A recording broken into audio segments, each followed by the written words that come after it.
Dear students, welcome back. UGC NET दिसंबर 2022 की cycle की घोषणा हो चुकी है। आप में से कई लोग इसकी प्रिपरेशन कर रहे होंगे। कई लोगों ने एक ग्रुप भी ज्वाइन किया है जिसको मैं खुद गाइड कर रहा हूं, उसके बारे में बताएंगे भी। तो उसी कड़ी में मेरे सभी स्टूडेंट के लिए जो यूजीसी नेट की प्रिपेयर कर रहे हैं इस साइकिल की, जिसका एग्जाम शायद मार्च या अप्रैल में हो, तो उसकी तैयारी के लिए मैं 2 साल के जो पेपर हैं 2021 एंड 2022 और उसके भी दो दो शिफ्ट में हुए हैं, तो 4 पेपर हैं। और ये सबसे करंट पेपर है, ट्रेंड है, जो आपको बताता है कि आपसे क्या आशा की जाती है, कितना नॉलेज आपको चाहिए। इससे बेहतर गाइड कुछ नहीं हो सकता। तो इन 4 पेपर को एनालाइज थीम वाइज करने की एक प्रयास मैंने की है। उसकी दूसरी कड़ी में आपका स्वागत है। पहली कड़ी में मैंने वेस्टर्न पॉलिटिकल थॉट को एनालाइज किया था और समझने की कोशिश की थी कि किस तरह के क्वेश्चन आ रहे हैं और आपको किस तरह के नॉलेज की एक तरह से आवश्यकता है यूजीसी नेट को क्रैक करने के लिए। आज हम लोग डिस्कस कर रहे हैं पॉलिटिकल थ्योरी, जो सभी कॉम्पिटिटिव एग्जाम के लिए इंपॉर्टेंट है। Let us begin. जैसा मैंने कहा कि यदि आप नेट, जेआरएफ या असिस्टेंट प्रोफेसर, सेट, इन सब एग्जाम की तैयारी कर रहे हैं, तो जो बेस्ट वे हो सकता है, आप एक ऑनलाइन ग्रुप ज्वाइन कर सकते हैं जिसको मैं खुद गाइड कर रहा हूं। जिसमें क्या है वो यहाँ पे आप देख सकते हैं, पढ़ लीजिएगा। और यदि आप रजिस्टर करना चाहते हैं इसके लिए नॉमिनल कॉस्ट पे, तो आप अपना name and Telegram mobile number, क्योंकि ये टेलीग्राम पे ही ये ग्रुप बनाई गई है और इसमें गूगल फॉर्म के थ्रू टेस्ट लिया जाता है और गूगल मीट के थ्रू जो है मैं गाइड करने की कोशिश करता हूं वीक में 2 दिन। तो आप इस ईमेल पे आप भेज सकते हैं। ये छोटा ईमेल है जो अब बहुत पॉपुलर हो रहा है, और ये बड़ा वाला ईमेल है जो आप लोगों ने पॉपुलर बनाया है इन 4 सालों में। इन दोनों में से किसी में भी भेज सकते हैं रजिस्टर करने के लिए। आपको गाइड की जाएगी कि किस तरह से आप ग्रुप को ज्वाइन करेंगे। सबसे पहले पॉलिटिकल थ्योरी के सिलेबस को चलिए देखते हैं।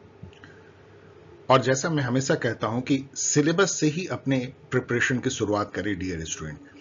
तो यदि पॉलिटिकल थ्योरी कॉन्सेप्ट देखें, तो जो मॉडर्न पॉलिटिकल वैल्यू है, जिसको फाउंडेशनल वैल्यू आप कह सकते हैं, जो जो आधार देती है हमारे पॉलिटिकल आइडियाज को, ऑफ कोर्स सभी जो है वेस्टर्न जो वर्ल्ड व्यू है उससे ही ज्यादा उभर के आए हैं और लिबरल थॉट से ही निकले हैं। लेकिन हर कल्चर में, हर थॉट में इन सब वैल्यूज के लिए अलग अलग विवेचना है। उसमें से है लिबर्टी, जिसको आप फ्रीडम कह सकते हैं, equality, justice and right. Then democracy. Democracy जो अभी समझिए कि पूरे दुनिया में जो सबसे पॉपुलर फॉर्म ऑफ गवर्नमेंट है उसके बारे में पढ़नी है। पावर, जो पॉलिटिक्स का बेड रॉक है, मतलब समझिए कि वो ही रॉक है जिसके ऊपर पॉलिटिक्स का सॉइल बनता है। पावर एंड इंटरेस्ट, यही 2 प्लेकार्ड हैं उसकी। और सिटीजनशिप, जो कि डेमोक्रेसी में बहुत खासा स्थान है। सिटीजनशिप मतलब एक स्टेटस आपको मिलता है एक पॉलिटिकल कम्युनिटी के मेंबर होने का, जो सॉवरेन है। तो यदि वो पॉलिटिकल कम्युनिटी सॉवरेन है, अपने को नेशन स्टेट कहती है, तो यदि आप उसके फुल फ्लेजेड मेंबर हैं, तो आपको बहुत सारे जो हैं लीगल राइट्स मिलते हैं, सिविल राइट्स मिलते हैं, आपको वेलफेयर राइट्स मिलते हैं। तो इसलिए सिटीजनशिप बहुत एक इमोटिव इशू है, वो भी आपको पढ़नी है, different theories of citizenship. Then जो पॉलिटिकल ट्रेडिशंस हैं, जिसको आप कह सकते हैं कि डिफरेंट पॉलिटिकल थॉट, जो धाराएं हैं, किस तरीके से हम पॉलिटिक्स को समझते हैं, उसमें लिबरलिज्म सबसे इंपॉर्टेंट है और सबसे रेजिलियंट भी है।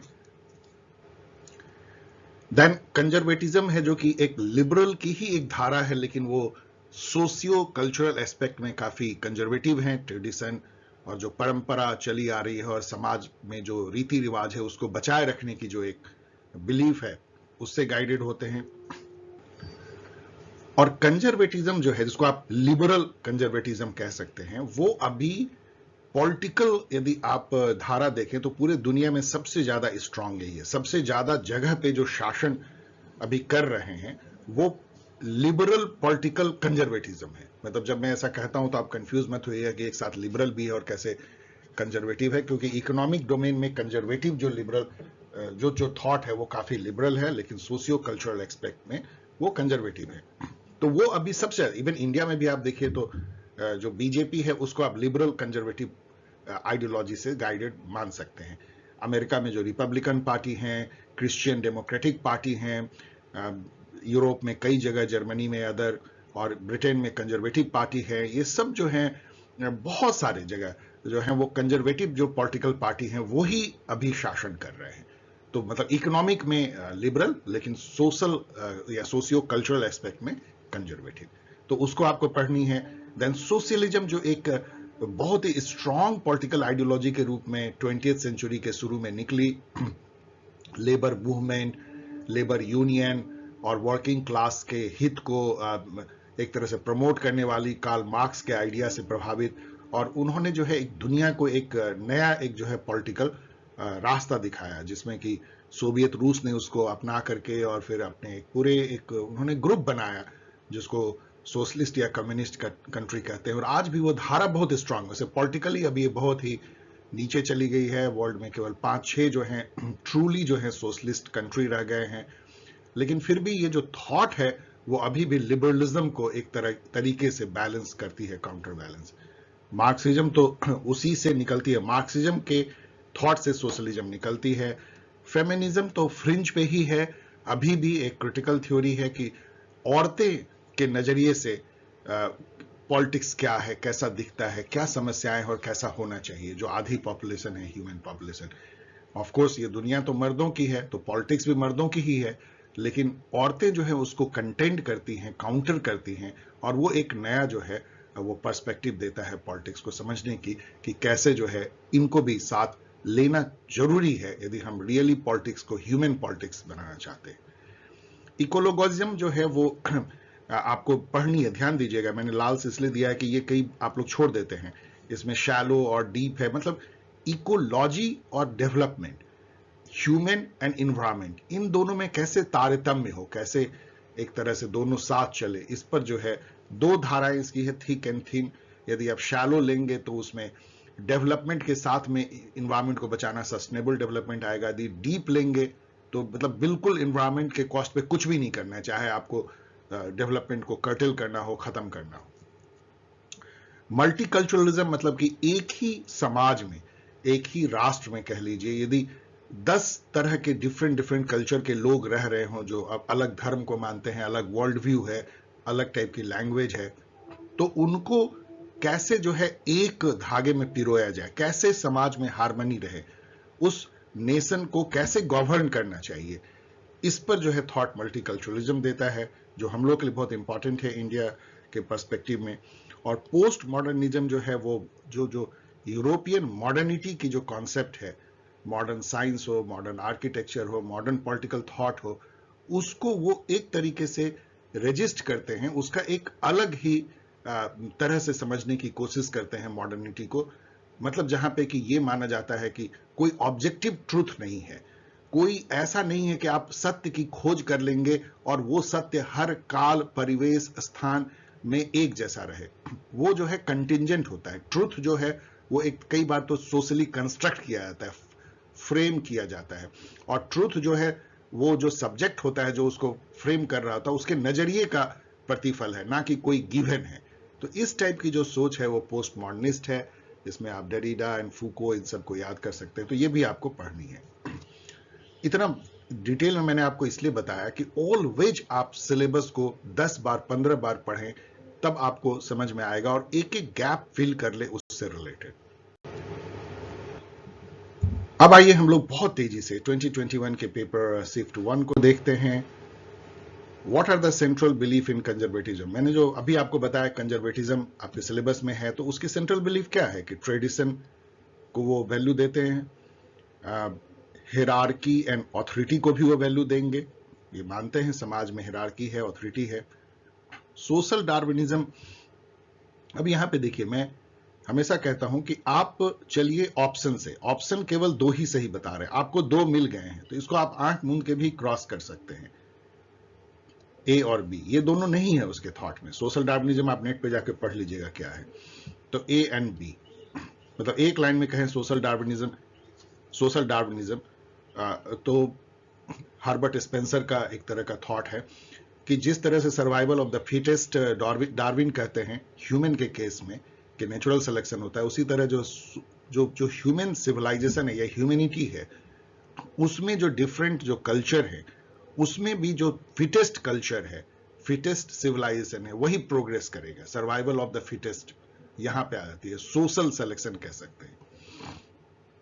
सोशल लिबरलिज्म तो एक तरह का सोशलिज्म एंड लिबरलिज्म का जो एक मिश्रण है, इसको सोशल डेमोक्रेसी भी कह सकते हैं, वो इससे इसका कोई नाता नहीं। Which one of the following is true, ये आपको काफी कंफ्यूज कर सकता है। ये अधिकार के बारे में, राइट के बारे में 4 है। Grant of right has no concern with social interest. Grant of right has no concern with social interest कहना बहुत मुश्किल है। No rights can be given to a man against the social interest. अब second देखिए, इसको मतलब ये सब कंफ्यूजिंग है। Grant of right has no concern with social interest, बहुत मुश्किल है इसको मानना। वैसे कई बार ऐसा होता है, लेकिन आगे पढ़ते हैं। No rights can be given to a man against the social interest, ऐसा भी नहीं है। कई राइट्स जो है, आप जॉन रॉल का भी पढ़ेंगे तो सोशल इंटरेस्ट, या डॉर्किन का आप राइट एज ट्रम्प देखिए, तो सोशल इंटरेस्ट को दरकिनार करके भी इंडिविजुअल को राइट दिया सकता है यदि उसका इंटरेस्ट इतना हाई है कि उसकी प्राण बच सकती है उस राइट से, तो सोशल इंटरेस्ट को हम दरकिनार कर देते हैं। तो शायद ये सही हो। राइट्स आर सेल्फिश क्लेम, है सेल्फिश क्लेम, लेकिन इस तरह का क्रूड सेंटेंस जनरली सही नहीं आपको मानना चाहिए। Rights can have anti social character, कई बार है, लेकिन इन सब में यदि सबसे सही लाइन में देखूं तो शायद ये होगा कि no rights can be given to a man, sorry, no rights can be given to a, कथन सत्य है। तो ये भी जो है ये कंफ्यूजिंग है। जो मतलब इस तरह का क्वेश्चन में जो वो सही समझते हो, तो मुझे लगता है कि शायद इन्होंने जो टिक मारा, अभी तो मैं मेमोरी से बोल रहा हूं, इन्होंने जो ऑफिशियल आंसर दिया है ये है, आप इसको देख लीजिएगा, ये है हाईली कंफ्यूजिंग। मैं इसको क्वेश्चन मार्क कर रहा हूं, बट ठीक है, सभी ऑलमोस्ट सही इसमें है, लेकिन यदि इन्होंने इसको बी को कहा है तो आप चेक कर लीजिए। आपको समझना चाहिए यहां पे डियर स्टूडेंट, ये इंपॉर्टेंट नहीं कि इसमें से कौन सा सही है, क्योंकि इन्होंने कंफ्यूज करने की कोशिश की। सही आपको समझना ये चाहिए कि जो लिबरल इंडिविजुअल राइट है वो कई जगह सोशल इंटरेस्ट को काटता है, ये आपको समझना चाहिए। और कई थिंकर ये कहते हैं कि राइट यदि इतना इंपॉर्टेंट हो कि आदमी का जान उससे बचता है, उससे उसकी जीवन चलती है, तो वहां पे सोशल इंटरेस्ट को नहीं देखना है। तो इसीलिए ये भी सही हो सकता है कि सेल्फिश क्लेम है, एंटी सोशल कैरेक्टर हो सकता है। तो यदि ये दोनों सही होगा तो फिर ये सही नहीं होगा कि no right can be given to man against social interest, लेकिन इन्होंने शायद बी को सही बोला है। अब इससे अधिक मैं इसको एक्सप्लेन नहीं कर रहा हूं।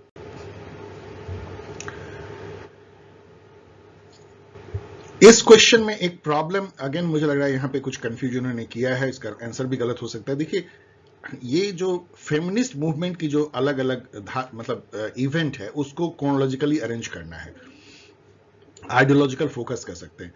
मेरे अनुसार सबसे पहले जो है सोशियो इकोनॉमिक इक्वलिटी की बात हुई नंबर 1 पे, फिर जो है वोट की बात आई पॉलिटिकल, फिर उसके बाद जो है वो कल्चर एंड कॉन्टेक्स्ट पे आया, और फिर इको पे आया। अब यदि ये क्रम देखेंगे तो होना चाहिए था BACD। अब BACD है ही नहीं इसमें, तो इसमें जो दूसरा जो है, चूंकि CD केवल इस यहां पे है, जो CD होना चाहिए केवल AB है, तो इस आंसर के अनुसार से पहले जो है वो राइट टू वोट की बात हुई, और तब जो है सोशियो इकोनॉमिक इक्वलिटी, जो गलत है, मैं इसको क्वेश्चन मार्क कर रहा हूं, लेकिन इसका ऑफिशियल आंसर ये है, मेरे अनुसार ये होना चाहिए। Which of the following are the schools of new right ideology?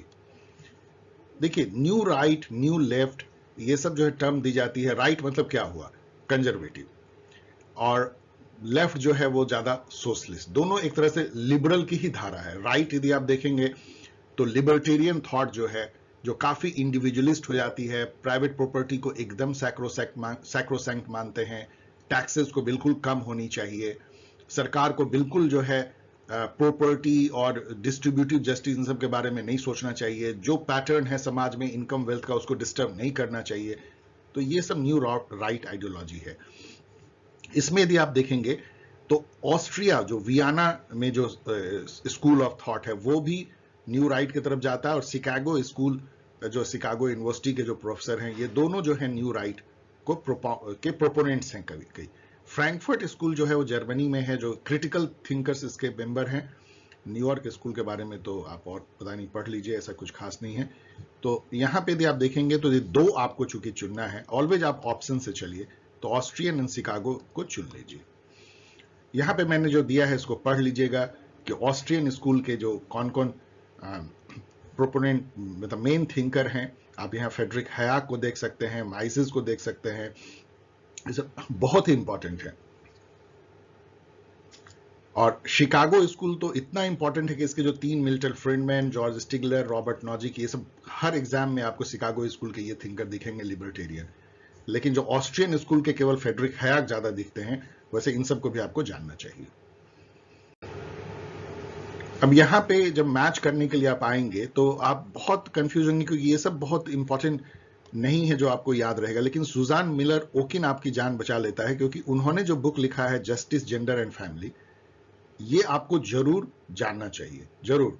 और सुजन मिलर ओकिन, ऐसे ये क्रैक हो जाता है, इसलिए ये आप देखिए कि बी का 4 से आपको ये क्रैक हो जाता है। तो अब बाकी आप मैच कर लीजिएगा। मिलर ओकिन को इसलिए भी जानना चाहिए आपको कि इन्होंने रीफॉर्मुलेट किया था रॉल के थ्योरी ऑफ जस्टिस को फेमिनिस्ट पर्सपेक्टिव से। अब यदि ये इंफॉर्मेशन आपको जहन में आता है तो तुरंत आपको टिकनर का नाम, एंड जे टिकनर का याद आना चाहिए, जिन्होंने रीफॉर्मुलेट किया था मॉर्गनथाउ के 6 realist classical principle of realism को फेमिनिस्ट के पर्सपेक्टिव से। तो ओकिन ने रिफॉर्मुलेट किया रॉल्स के थ्योरी ऑफ जस्टिस को, और आन जे टिकनर ने किया मॉर्गनथाउ के रियलिज्म को। इन दोनों को पैरेलली दिमाग में सेट कर लीजिए। ये लास्ट स्लाइड देखिए 2021 फर्स्ट शिफ्ट का, in which aspect does modern liberalism does not believe. देखिए मॉडर्न लिबरलिज्म आपको जानना चाहिए, ये जॉन रॉल के थ्योरी ऑफ जस्टिस से इमर्ज होता है। 1971 में उन्होंने लिखा था, जहां वेलफेयर स्टेट, कल्याणकारी राज्य की परिकल्पना को लिबरलिज्म ने एक्सेप्ट किया, जो कि बहुत नई बात थी, इसलिए इसको मॉडर्न लिबरलिज्म कहा गया। तो यदि आप देखेंगे कि यहाँ पे जो थॉट थी जॉन रॉल की, डिस्ट्रीब्यूटिव जस्टिस होनी चाहिए, इनकम एंड वेल्थ जो है वो इक्वलाइज होना चाहिए एक लिमिट तक, जिसमें कि गरीब बहुत गरीब ना रहे, अमीर गरीब में बहुत खाई ना रहे। तो इस टाइप की आप देखेंगे तो आपको सोशल डेमोक्रेसी नजर आएगा, सोशलिज्म के तरफ थोड़ा जाता हुआ। तो मॉडर्न लिबरलिज्म जो है क्रेडल टू ग्रेव वेलफेयर तो है ही, कल्याणकारी राज्य है। मिनिमल स्टेट अब ये नहीं रह गया, मतलब स्टेट का जो रोल था कि एक नाइट वॉचमैन स्टेट होगा, या एक नेसेसरी इविल है जो क्लासिकल लिबरलिज्म में लॉ जैसे कहते हैं, उस टाइप का यहाँ थॉट नहीं रहा, उससे वो अलग हो गया। पॉजिटिव फ्रीडम को भी ये लगभग समर्थन करते हैं। पॉजिटिव फ्रीडम क्या है कि स्टेट कैपेबल बनाएगा इंडिविजुअल को, जो पहले वो नहीं कर सकता। जैसे मान लीजिए कोई अपाहिज है, तो उसको यदि आपने व्हील चेयर दे दिया स्टेट की तरफ से, यदि आपने सड़कों को, सिनेमा हॉल को, आपने यदि मॉल को आपने जो फिजिकली चैलेंज है उसके लिए एक्सेसिबल बना दिया कि वो व्हील चेयर से घुस जाए, तो आपने उसकी फ्रीडम को बढ़ा दी, स्टेट ने फ्रीडम को बढ़ाया, समाज ने बढ़ाया, तो इसको पॉजिटिव फ्रीडम कहते हैं। तो वो भी जाती है। सोशल लिबरलिज्म तो आपको मैंने कहा ही कि आपको ये पूरा सुन के ही लगेगा कि एक तरह से ये लिबरलिज्म जो है सोशलिज्म से मैच कर रहा है, या दोनों की मैरिज हो रही है। तो ये सोशल डेमोक्रेसी या सोशल लिबरलिज्म हो गया। यदि आप मॉडर्न लिबरलिस्ट देखें तो जॉन रॉल हैं, लास्की हैं मॉडर्न काल में, और कई जो थिंकर जो हैं जो इस तरह के सोचते हैं, वो इंग्लैंड में आए उस लिबरल थॉट से गाइडेड 1970 से लेके 80 तक वो हैं। और यदि आप इसी से मिलता जुलता यदि आप देखिए तो टीएच ग्रीन, जेएस मिल और बेंथम, ये पॉजिटिव लिबरलिज्म के जनक माने जाते हैं। पॉजिटिव लिबरलिज्म करीब 100 साल, 125 साल पहले आ गया था मॉडर्न लिबरलिज्म से, जहां पे टीएच ग्रीन ने पहली बार पूरे वेलफेयर स्टेट की परिकल्पना की थी। तो कमोबेश वही बात जो जॉन रॉल ने कहा, लेकिन वो काफी थ्योरेटिकल वे में और काफी प्रोनाउंस्ड वे में, उसी तरह की बात जो है टीएच ग्रीन, जेएस मिल, बेंथम ने 100 साल पहले किया, जिसको पॉजिटिव लिबरलिज्म कहा गया, क्योंकि ये कहीं ना कहीं स्टेट का पॉजिटिव रोल को दिखाता है मानव के उत्थान में, कल्याण में। तो दोनों लगभग अब सिनोनिमसली यूज किए जाते हैं, positive liberalism and modern liberalism. लेकिन दोनों के बीच का जो समय का अंतर है और जो थिंकर दोनों के हैं, उसको आपको याद रखना है। Who among the following are not supporter of positive liberty? अब देखिए पॉजिटिव लिबर्टी अभी मैंने एक्सप्लेन किया, यदि आप देखें तो टीएच ग्रीन सपोर्ट करते हुए दिखेंगे, जॉन लॉक नहीं दिखेंगे, लास्की दिखेंगे जो कि एक मॉडर्न लिबरलिस्ट हैं, बेंथम भी दिख सकते हैं। तो यहां पे चूंकि आपको 2 चुनना है, तो आप लॉक के साथ तो आपको जाना ही पड़ेगा, तो बी जहां है वहां जाइए। तो बी और ए, तो ए तो हो नहीं सकता, तो बी और डी। तो बेंथम को चलिए ठीक है, वैसे तो वो भी कह सकते हैं, लेकिन चूंकि वो यूटिलिटेरियन थे और काफी कोर क्लासिकल लिबरलिज्म के तरफ थे, तो इनको आप इसके साथ लेना ही है, तो आप बी एंड डी में ले सकते हैं। वैसे वो भी स्टेट इंटरवेंशन को गलत नहीं मानते थे। तो बी और डी इसका सही आंसर होगा। जॉन लॉक तो बिल्कुल ही नहीं। अब आइए 2021 के सिर्फ 2 को देखते हैं। अब यहां पे अरेंज करना है, ये बहुत आसान होना चाहिए आपके लिए। सबसे पहले यदि आप देखिए ये जो धाराएं हैं लिबरलिज्म का, तो इसमें इन्होंने जो किया है वो अगेन मुझे लगता है कि ये प्रॉब्लम है। इन्होंने बी को किया है, मतलब जो इसका ऑफिशियल आंसर है। तो ये सबसे पहले निगेटिव लिबरलिज्म तो बिल्कुल सही है, तो सी से शुरू होगा इसमें, क्योंकि निगेटिव लिबरलिज्म क्लासिकल लिबरलिज्म है, तो वहीं से शुरू होती है। लेकिन सी के बाद ये कहते हैं कि पॉजिटिव लिबरलिज्म आती है, तो चलिए वो भी हाँ यस पॉजिटिव लिबरलिज्म आती है। चलिए इसको भी यदि हम मान लें, तो उसके बाद ये कहते हैं बी इगैलिटेरियनिज्म है, और डी यहां पे मैं कंफ्यूज हूं कि पहले इगैलिटेरियनिज्म है या लिबर्टेरियनिज्म है। बी डी है, तो इसको आप चेक कर लीजिएगा। ऑफ कोर्स ये शुरू जो है वो सी से होगी डेफिनेटली, और खत्म जो है यदि ये दोनों में डी से हो रही है। यहां ए बी है, यहां बी ए है, तो केवल ये देखना है कि पहले जो है वो पॉजिटिव लिबरलिज्म आई, फिर इगैलिटरिज्म आई, या उल्टा है। तो इन्होंने बी कहा है, आप इसको चेक कर लीजिए। मैं ये कहूंगा हो सकता है ये ज्यादा सही हो, नेट पे पढ़ लीजिए कि इगैलिटेरियनिज्म क्या जो है वो बाद में आई है पॉजिटिव लिबरलिज्म से। शायद हो सकता है, क्योंकि पॉजिटिव लिबरलिज्म जैसा मैंने बताया 1850 के आसपास आने लगी थी, और इगैलिटेरियनिज्म जो है वो ऑफ कोर्स बाद में ही आई होगी, जिसमें कि Dworkin and other luck egalitarianism आते हैं। तो ठीक है, B may be the right answer. Okay, अब यहां पे देखिए who among the following are post modernist thinker. तो ये एकदम run of the mill question है। इस टाइप के क्वेश्चन आपको आएंगे, आपके सिलेबस में पोस्ट मॉडर्निज्म है। तो फूको, अब यहाँ पे यदि देखें तो दो आपको चुनने हैं, तो फूको एंड डेरिडा यदि हैं, या फूको और लॉयटार्ड है, तो आपको क्या प्रॉब्लम है? ये सब तो बहुत ही फेमस पोस्ट मॉडर्निस्ट है। लॉयटार्ड वो पोस्ट मॉडर्निस्ट है जिन्होंने कि बेसिकली मेटा नैरेटिव को बस्ट किया, कि कोई ग्रैंड नैरेटिव नहीं होती है, जो आप हिस्ट्री को इस तरीके से देखते हैं कि नैरेटिव ऑफ नैरेटिव आप बिल्ड करते हैं। बेसिकली सारे मेटा नैरेटिव जो है वो स्टोरी हैं जो कि क्रिएट किए गए हैं, दोज आर नॉट ट्रूथ। तो मिशेल फूको तो मतलब एक स्तंभ है, डेरिडा एंड फूको दो पिलर हैं। इनके बारे में तो आप बहुत चीज आपको जानना चाहिए, कैसे इन्होंने पावर नॉलेज का नेक्सस की बात की, कैसे इन्होंने पावर को समाज में उसी टाइप से कहा जैसे कि हमारे शरीर में पतले पतले नसें होती है, हर जगह ब्लड कैपिलरी, उसी तरह समाज में नस नस में पावर घुसा हुआ है।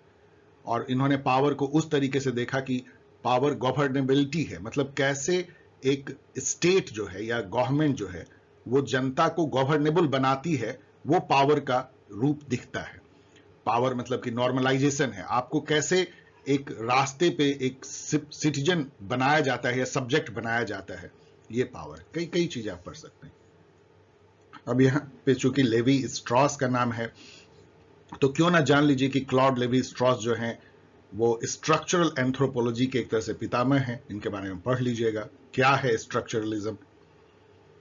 एक लाइन में कहें तो स्ट्रक्चरलिज्म जो है वो स्ट्रक्चर, जो सोशल स्ट्रक्चर जो है, स्ट्रक्चर क्या होता है मतलब सोशल साइंस में पैटर्न बिहेवियर, जो हजारों साल में एक पैटर्न बन गई है, एक नॉर्म, एक बिलीफ सिस्टम, एक ऐसा सोशल इंटरेक्शन जो कि इंस्टीट्यूशनलाइज हो गया है, उसको स्ट्रक्चर कहते हैं।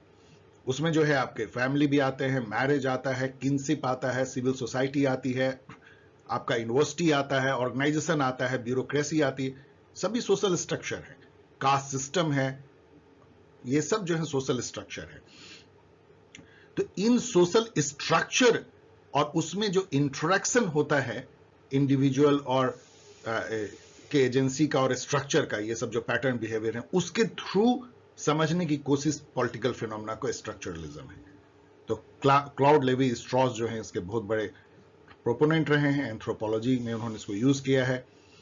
फूको के बारे में मैंने बताया। अब यहां पे देखिए शैलो इकोलॉजिज्म का कॉन्सेप्ट आया है। शैलो और डीप मैंने पहले ही आपको बता दिया कि शैलो होगी तो क्या होगा। अब यहां दो आपको चुनने हैं, तो health and prosperity of people आप ले सकते हैं, एंटी ग्रोथ नहीं होता, सस्टेनेबल ग्रोथ कोई मानता है, तो ए एंड सी। इकोसेंट्रिज्म इसमें नहीं होती है, ये डीप में हो जाएगी।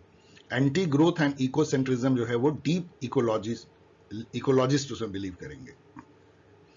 विल कैमिल्का को हम लोग जानते हैं मल्टीकल्चरलिज्म के लिए, जिन्होंने बुक लिखा था, आप इसको पढ़ सकते हैं। मल्टीकल्चरल मतलब बुक मत पढ़िए, इसके बारे में पढ़ लीजिए, multicultural citizenship A liberal theory of minority right. तो इसमें उन्होंने किस तरह के राइट की बात की थी? कल्चरल राइट की बात की थी। मतलब जो माइनॉरिटी हैं उनको एक भरोसा होना चाहिए कि उनकी बात भी सुनी जाएगी, तो उनको एक तरह का थोड़ा वीटो आपको देना चाहिए कि वो डर ना महसूस करें डेमोक्रेसी में, क्योंकि डेमोक्रेसी में तो मेजोरिटी का रूल होता है। तो माइनॉरिटी जो है, जो कल्चरल माइनॉरिटी हो, तो हमेशा उनकी बात नहीं सुनी जाएगी। मेजोरिटेरियनिज्म इसलिए अच्छा नहीं माना जाता डेमोक्रेसी में।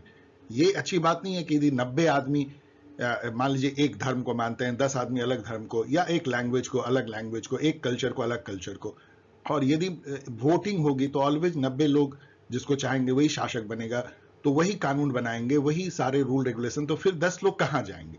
इस चीज को मल्टीकल्चरलिज्म और विल कैमिल्का उठाते हैं। Which one of the following is not the basic feature of postmodernism? अभी हम लोगों ने पोस्टमॉडर्निज्म का देखा कि ये मेटा नैरेटिव को नहीं मानते हैं। तो यहां पे आप देखिए, इट बिलीव्स इन डीकंस्ट्रक्ट। अब यहां है कि नॉट, तो ये डीकंस्ट्रक्शन तो बिलीव करते ही हैं। डेरिडा जो है कंस्ट्रक्टिविस्ट हैं। अब डीकंस्ट्रक्टिविज्म क्या है, इसको पढ़ लीजिएगा, नहीं तो ये वीडियो बहुत लंबा होगा। It challenges the accepted theory of international relation. Yes, ये आईआर में एक सोशल कंस्ट्रक्टिविज्म की तरफ जाते हैं। It is concern with the concept of femininity. ये गलत है इसमें, और इसको पढ़ लीजिएगा। It is incredulity towards meta narrative. अब देखिए, ये सब जो इनक्रेड्युलिटी, ये सेंटेंस आपको ना इंग्लिश में कुछ समझ में नहीं आएगा, तो आप यहां पे आइए कि इनक्रेड्युलिटी का मतलब क्या है। तो ये कह रहा है कि मेटा नैरेटिव के प्रति अविश्वास व्यक्त करते हैं। कितना आसानी से आपको समझ में आ गया। तो मैं आपको ये टिप्स भी देता हूं कि कई बार आपको इंग्लिश वाले सेंटेंस यदि समझ में नहीं आए तो हिंदी वाला पढ़ लीजिएगा, वो आपको बिल्कुल क्लियर कर देगा ट्रांसलेशन में।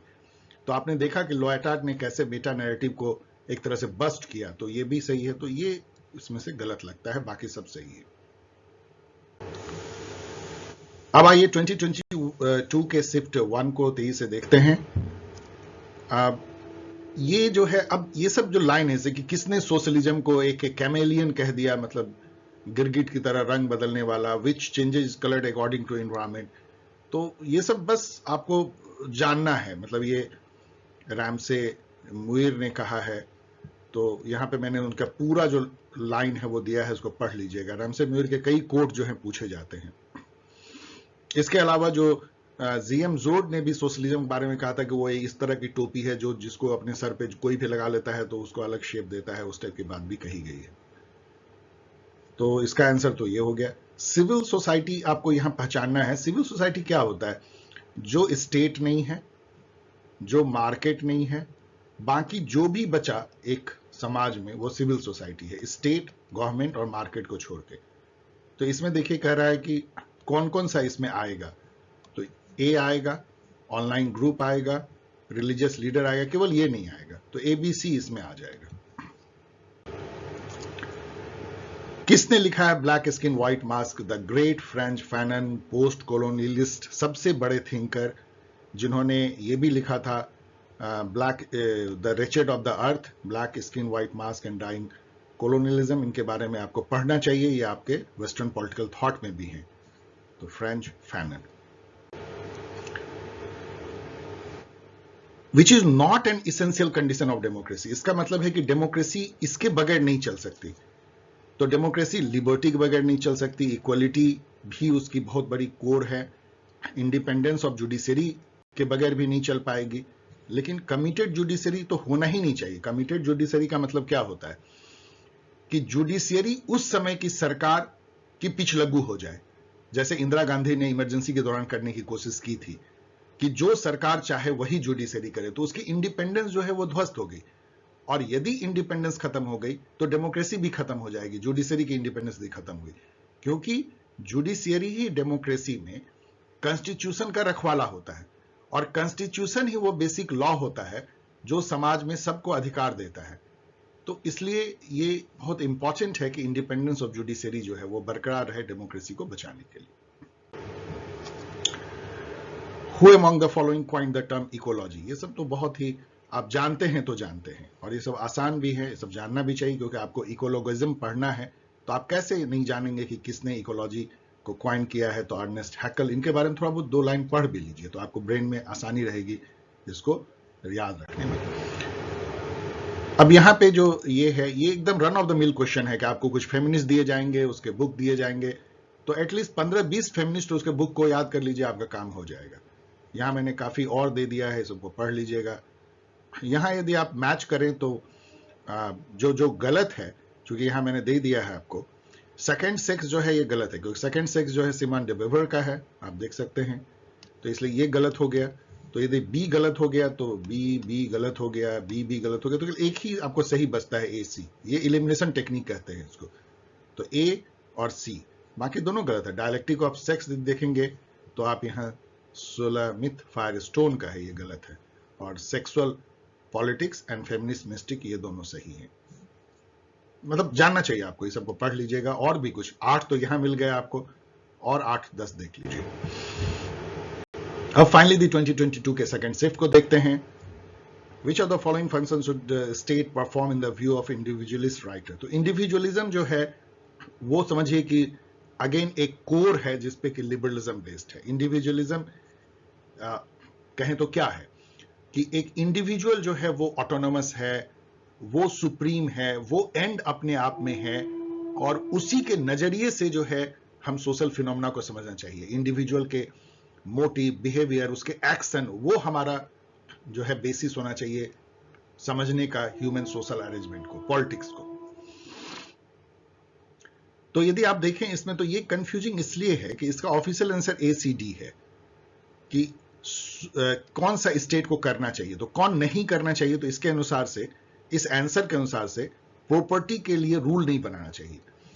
ये कहना क्या चाहते हैं कि प्रॉपर्टी के मामले में कोई छेड़खानी ना करे स्टेट। मतलब प्रॉपर्टी कितना रखना है, कितने के ऊपर आपको नहीं रखना है, जिसको हदबंदी कहते हैं, या लैंड रिफॉर्म जो इंडिया में किया गया था, उस टाइप का नहीं करना है आपको।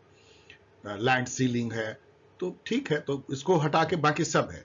इंटरनल लॉ एंड ऑर्डर कीजिए, एक्सटर्नल रिलेशन रखिए, कम्युनिकेशन को दुरुस्त कीजिए, फॉरेन एग्रेशन से बचाइए, लीगली जो कॉन्ट्रैक्ट हुआ है उसको इंप्लीमेंट करवाइए एंड ऑल, ये सब काम कीजिए। लेकिन आप प्रॉपर्टी के मामले में मत घुसिए। इनकम वेल्थ डिस्ट्रीब्यूशन का रूल मत बनाइए, डिस्ट्रीब्यूटिव जस्टिस का काम मत कीजिए, रॉबिन हुड मत बनने की कोशिश कीजिए। तो ठीक भी है। अब यहां पे आपको कठिनाई होगी कि इसमें से काफी सारे जो बुक हैं वो आपको पता नहीं होंगे, लेकिन यहां मैंने टिक कर दिया है क्योंकि ये सब ऑब्सक्योर हैं। तो हांस कॉर्न का जो नेशनलिज्म एंड लिबर्टी है, बी का 4, तो बी के 4 से आप चलिए और आपको ये हो जाता है क्रैक। लेकिन उन्होंने ऑफिशियल आंसर जो है कुछ ये दिया है, तो चेक कर लीजिएगा। मैं आपको छोड़ के जा रहा हूं क्योंकि ये तो बस जानने की बात है कि किस ऑथर ने क्या बुक लिखा है। और ये सारे बुक जो है नेशनलिज्म पे है और बहुत इंपॉर्टेंट नहीं है। नेशनलिज्म पे यदि आप देखें तो बेनेडिक्ट एंडरसन की बुक इमेजिन कम्युनिटी है, या अर्नेस्ट गेलनर की जो नेशनलिज्म है, एंथोनी डे स्मिथ की, उसको छोड़ के इन्होंने सेकंड लेवल के बुक लिए हैं जो कि कठिन बना देते हैं इस क्वेश्चन को। तो उसको चेक कर लीजिएगा, पढ़ लीजिएगा। मेरे अनुसार से ये सही है। Which of the following are correctly matched. तो ये तो बहुत ही आसान क्वेश्चन होना चाहिए। Clash of civilization, Huntington, Samuel Huntington ने, मतलब बेसिकली उसमें ये कहते हैं, ये भी आपको जानना चाहिए क्या कहते हैं। उनका कहना है कि अब ये नेशन का क्लास नहीं होगा जैसे वर्ल्ड वॉर हुआ, अब जो है सिविलाइजेशन कल्चर का क्लास होगा। जब ओसामा बिन लादेन ने बम बरसाया अमेरिका पे, तो कई लोगों ने कहा कि सैमुअल हटिंगटन की जो भविष्यवाणी थी वो सही साबित हो रही है कि अब ये क्रिश्चियनिटी और इस्लाम का एक तरह से युद्ध हो रहा है। तो क्लास ऑफ सिविलाइजेशन ये थीसिस है कि नॉट नेशन, बट जो मेजर अब जो एक तरह से एंटागोनिज्म जो है वो कल्चर के बीच में डेवलप हो रही है, और शायद उसके बीच में जो द्वंद्व होगा। तो ये सही है। ए यदि सही है करेक्टली तो ए। अब देखिए, एंड ऑफ हिस्ट्री फुकुयामा ने लिखा है, यहां पे वो बेसिकली क्या कहते हैं कि जो एक खोज है एक बेस्ट ह्यूमन अरेंजमेंट के आइडियोलॉजी का, कि ह्यूमन कैसे अपने को अरेंज करे सोशियो इकोनॉमिक वे में, वो खत्म हो गई कोल्ड वॉर के खत्म होते ही। जहां पे कि अब दुनिया को मिल गया है वो एलेक्सीर, वो मतलब कि सबसे अच्छा सोशियो इकोनॉमिक अरेंजमेंट, जिसका नाम है लिबरल डेमोक्रेसी, सोशल अरेंजमेंट के लिए, और free market economy economic arrangement के लिए। तो अब जो है आइडियोलॉजी की खोज का एंड हो गया। This is end of the history thesis of Fukuyama, जो बिल्कुल गलत था, क्योंकि उनको लगा कि सोशलिज्म ढह गया यूएसएसआर के ढहने के साथ, फासिज्म जो है वो हिटलर के मौत के साथ खत्म हो गया या जर्मनी के हार के साथ। तो लिबरलिज्म जो है, जो लिबरल डेमोक्रेसी और फ्री मार्केट इकोनॉमी की आइडियोलॉजी पे बेस्ड है, वो एक एंड ऑफ आइडियोलॉजिकल हिस्ट्री को दर्शाता है। उनका ये फॉल्टी एक एजम्पशन था। तो एंड ऑफ हिस्ट्री सी, तो ए और सी जो है सही है। आपको चूंकि दो ही खोजना है तो आपको दो मिल गया, तो ये दोनों गलत हो जाएंगे। यहां पे गिडन्स को आप देख रहे हैं, गिडन्स जो है अपने जाने जाते हैं स्ट्रक्चरेशन के थ्योरी के लिए। अब मैं यहाँ पे एक्सप्लेन नहीं कर रहा हूं, नेट पे जाके पढ़ लीजिएगा, मैंने थोड़ा सा हिंट दिया है। और जॉन लुइस गदीज का नाम आया है, वो जाने जाते हैं कोल्ड वॉर और ग्रैंड हिस्ट्री, मतलब सबसे बड़े जो हिस्टोरियन कोल्ड वॉर के रहे हैं वो गदीज रहे हैं, जिन्होंने ये सब बुक लिखा है। तो आपको मैं यहाँ क्या हिंट कर रहा हूं कि केवल आपको वही ऑप्शन नहीं जानने हैं जो सही हैं, जो ऑप्शन नहीं भी सही है उससे भी आप जब क्वेश्चन निकालने लगेंगे तब आप यूजीसी नेट के तैयारी को रियली कर पाएंगे। रीजन एजर्सन देखिए, इसमें तो ऑलवेज ये गफलत करते हैं। Hegemony is a system regulated by dominant power, बिल्कुल ट्रू है। आप हेजोमनी को मैंने कई बार बताया है, ग्रामस्की का कॉन्सेप्ट याद कीजिए। हेजोमनी मतलब क्या होता है? जब एक डोमिनेंट जो क्लास है या ग्रुप है, वो जो जिस पे डोमिनेट करता है उस पे आइडियोलॉजिकल कंट्रोल, उसके दिमाग पे कंट्रोल कर लेता है। जहां पे कि जो डोमिनेटेड ग्रुप है, जो जो जिसको दबाया जा रहा है, वो सोचता है कि उसकी दबना ही उसकी नियति है और दबने में ही उसकी भलाई है। मतलब इस तरह से जब आप किसी के दिमाग का ब्रेन वॉश कर लेते हैं, उसको हेजेमनी कहते हैं। In realist theory, it refers to the influence a great power is able to establish over other states in the system, ranging from leadership to dominance. Yes, ये भी true है। तो ठीक है, ये ट्रू है और ये इसको एक तरह से एक्सप्लेन भी करता है, तो ये कह सकते हैं। Eco feminism was special feature of, तो इको फेमिनिज्म मतलब क्या है? जब इकोलॉजी और फेमिनिज्म आपस में मैरी करते हैं, जहां पे कि फेमिनिस्ट थिंकर ये कहती हैं कि जिस तरह एक मदर होती है वो पैदा करती है लेकिन वो सहती भी है, उसी तरीके से अर्थ जो है मदर है, वो मनुष्य को पैदा करती है लेकिन उसकी जुल्म को भी सहती है, उसी के छाती को चीरा भी जाता है। और मैन जो है जिस तरह से औरतों को दबाते हैं उनके ही पेट से निकल करके, और उसको दोयम दर्जे का एक तरह से ह्यूमन बना डालते हैं परिवार में और परिवार के बाहर, उसी तरीके से मदर अर्थ के गर्भ से ही सब निकलते हैं, उसी के गर्भ से निकले हुई चीजों पे सब लोग पलते बढ़ते हैं, लेकिन उसी अर्थ का छाती भी चीरते हैं और उसी अर्थ को जो है कंट्रोल करके जो है मानव अपने को महान समझता है, डेवलपमेंट करता है। ये इको फेमिनिज्म है। तो इसमें यदि आप देखें इन सब में, तो चिपको मूवमेंट जो है वो इको फेमिनिज्म में था, क्योंकि औरतें उसमें बचाने के लिए एनवायरमेंट को, पेड़ को सामने आती हैं, चिपक जाती हैं पेड़ से। अब ये जो क्वेश्चन है महान अर्बिट क्वेश्चन है, इस टाइप का, leadership is the activity of influencing people to strive blah blah blah, किसने कहा है? अब जी.आर. टेरी ने कहा। ये सब क्वेश्चन को आप बिल्कुल छोड़ दीजिए, आप जानते हैं तो जानते हैं, बिल्कुल मुस्कुरा के आगे बढ़ जाइए। ये क्वेश्चन इन्होंने रॉन्ग किया था, इसलिए मैंने कहा भी था इसको चैलेंज कीजिए। यहां पे देखिए, power is an instrument of coercion and has a physical effect. कई जगह पावर जो है वो वायलेंस और फिजिकल से आता है, थ्रेट से आता है, तो ये ट्रू है। और ये भी ट्रू है कि power could as well be based on consent and yet be more effective. जो अभी आपने हेजेमनी देखा, वो पावर का थर्ड डायमेंशन है ल्यूक्स के अनुसार, स्टीवन ल्यूक्स, जो कि सबसे खतरनाक डायमेंशन है, जहां कोई वायलेंस नहीं है, जहां आप उसके ब्रेन पे पावर कर लेते हैं और उससे जिस पर आप पावर स्टैब्लिश करते हैं वो खुशी खुशी उसको स्वीकार करता है बिना किसी वायलेंस। और इसको इन्होंने फॉल्स कहा था, इसलिए गलत था। ये दोनों स्टेटमेंट ट्रू है। Which of the following are elements of liberalism? ये बहुत आसान क्वेश्चन होना चाहिए। अब यहां देखिए मैंने कट कर दिया, society should not be plural. Pluralism को बिल्कुल ये मानते हैं। लिबरलिज्म ये मानता है कि इवन एक व्यक्ति भी जो है अलग सोच रख सकता है कि जीवन कैसे बिताना है, तो ग्रुप तो रख ही सकता है, एक पूरा सुपर आइडियोलॉजी नहीं चल सकता है। तो सी को यदि आप काट देंगे तो केवल एक बचता है, ए बी डी। तो A B D, individual should have the right to develop its own personality, individualism कह लीजिए। मैन इज रैशनल क्रिएचर, वो अपना भला बुरा सोच सकता है, उसको भगवान ने कैपेबिलिटी दी है रीजन रैशनलिटी की। और कॉन्स्टिट्यूशनलिज्म में बिलीव करता है, यानी कि स्टेट जो है एक बंद घेरे वाला स्टेट होना चाहिए, लिमिटेड स्टेट होना चाहिए, जो कि कॉन्स्टिट्यूशन के प्रोविजन से बंधा हुआ है, जैसे गाय खूंटे से बंधी रहती है। ये कोई निर्बाध स्टेट नहीं है, कि जिसको जो मर्जी आए वो करे, नहीं, कॉन्स्टिट्यूशनल स्टेट जॉन लॉक ने दिया था, तो ये सही हो जाएगा। Who among the following is the author of the book The Ideal of Nationalism? अभी आपने जो पहले देखा ना, उसमें आपको दिखा था, मतलब मुझे लगता है ये मैंने दिया भी है, ये आइडिया ऑफ नेशनलिज्म है, नॉट आइडियल, तो इन्होंने कुछ एल डाल दिया है, तो हांस कॉन जो है, तो और आप पढ़ लीजिएगा, इन सब के बारे में पढ़ लीजिए। रैमसे मुइर फिर से दिखते हैं। द वर्ड आइडियोलॉजी, स्टेटमेंट पढ़ रहा हूं, sorry, ecology is derive from the Greek word oikos, बिल्कुल ट्रू है। और नॉर्वेजियन फिलोसफर आर्ने नेस ने इसको दो पार्ट में बांटा, इकोलॉजिज्म को शैलो और डीप। तो अभी जो हम लोग डिस्कस कर रहे थे, तो आपको एक आंसर ये दे रहा है किसने इसको बांटा शैलो और डीप में, तो आर्ने नैस ने बांटा। और अर्नेस्ट हैकेल को फिर से याद कर लीजिए, उन्होंने इकोलॉजी का क्वाइन किया। अब यहां पे देखिए, सोशलिज्म स्टैंड्स फॉर, देखिए अब सोशलिज्म के बारे में बहुत सारे हैं, और यहां देखिए कि आपको चारों करेक्ट हो सकते हैं या एक केवल गलत होगा। तो सोशलिज्म स्टैंड फॉर इक्वलिटी सही है। Socialism stand for collection of private property, ठीक है, private property, collection of private property, इस पे इसका थोड़ा सा कंफ्यूजिंग लैंग्वेज है। Socialism stand for elimination of competition, yes. Socialism aims at elimination of capitalism, ये सब सही है।